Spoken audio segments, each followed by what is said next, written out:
чака. Да и дойдат няколко стотака. Да играе, да не ляга. Dance motherfucker, dance motherfucker. И здравейте на всички, дни ще ви покажа как да снимате с Bandicam. В първият ми клип Fantastic Team начало един човек беше написал, че иска да му покажа как да снима с Bandicam. И аз записах в коментарите, който не знае с какво да снима програми, да ме пита и аз ще направя клип. И сега ще покажа лично на него и на някои други, които не знаят как се снима с Bandicam. Виждате, общо това е Bandicam. Тук, когато щракнете на ето това, ето тук на общи, тук изходяща папка, когато цъкнете отвори, тук е папката ви, когато като снимате клип, клипът се записва вътре. И ето, например, някакъв клип. На Bandicam прозорец винаги на върха, самото прозорче да е винаги отгоре. Стартиране на Bandicam, минимизиране в трая. Когато го щракнете, когато стартирате Bandicam да снимате, Bandicam се минимизира така отдолу и може да се отворите. Стартиране на Bandicam с Windows е самия Windows да я стартира, когато се включите компютъра.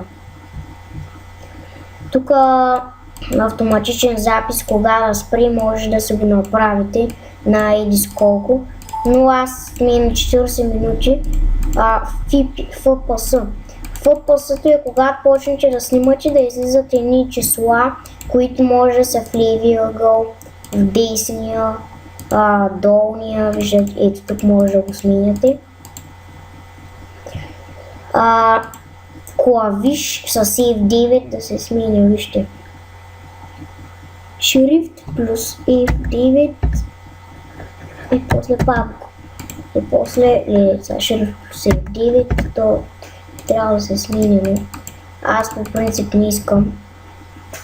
После на видео, когато дадете ето тук запис, спри клавиш, с ето този клавиш End ще записвате. Натискате End и то почва да снима. Натискате пак End и спирате. Ето това пауза клавиш. С Page Down или с които си искате щраквате тук и го правите. Когато щракнете самия бутон, записвате клип. Ние че записвате, минали син да записвате и с това, когато го щракнете, дава пауза клипът. Когато пак го щракнете, паузата се маха. И ето тук са настройките на звука. Ако искате, давате запис на аудио по време на запис. Аудио, ето тук отдолу ще ви излезе вашата камера и вашето лице. Тук основно устройство. Ако е на стерео микс, ще се чува само от игрите или от игрите от самия компютър. Ако е на микрофон Realtor High Definition Audio, ще се чува и вас и игрите. И то е вторично устройство, което е пак на стерео микс, да се чуват по-добре игрите. И веб камера, добавяне, наслояване на веб камерата. Ако имате програми като Manicam, Webcam, HD True Video, Vision HD, което е вътре в Manicam вградено, ето тук може, Manicam е най-добра. И тук това е ефекти, добавяне на ефекти при кликване с мишка. Когато го щракнете, при ляв клик има, когато щракнете и то излиза нещо като светлина от страни и десен бутон и някаква друга светлина. Добавяне на ефекти на осветляващата машина. Това май не го знам. Все пак ще го направя сега. Опции. Опции. Приоритет на запис. нормален задача с основен приоритет. Какъв да е самия приоритет на задачите? Тук може да сложите шаблон за YouTube, той се получава, например, горе и така едно голямо и пише YouTube. Тук има други настройки. Аз ви предпочитам MP4, но то повече бъгва, затова предпочитам AVI. Вижте тук как съм се го направил и го копирайте. Ако компютърът ви е мощен, много мощен, може да е на 120, моят принцип на 50 ще го направя. Изображения. Когато дадете тикче тук, например слагате Page Up. Когато снимате и натиснете Page Up, снима снимка и я вкарва в ето тук.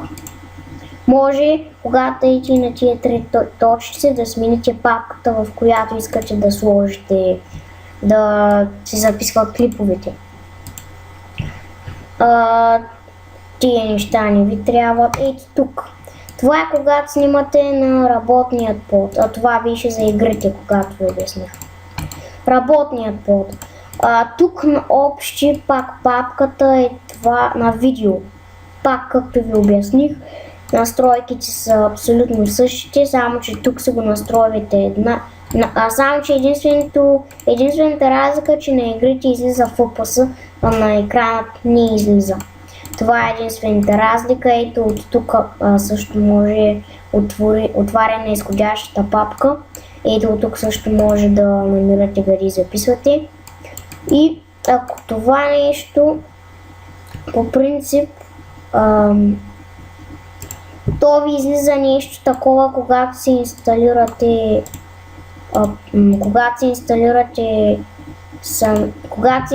самия Bandicam. По принцип, когато искате да снимате на работния под, по принцип влиза и такова квадратче. Това квадратче, когато снимате, ще снима само ето тази част. Например, само програмата, ето това. Ако искате да снима целият екран, ще раквате ето тук. И винаги върху размер, цял екран. И вече ето това слагате се догоре. Както ви обясних, ето с сеинтили, с което сте сложили, минимизирате, пускате клипа, тук отгоре ще ви изписват секунди, после можете пак сеинтили, с което сте го направили, да спрете клипът.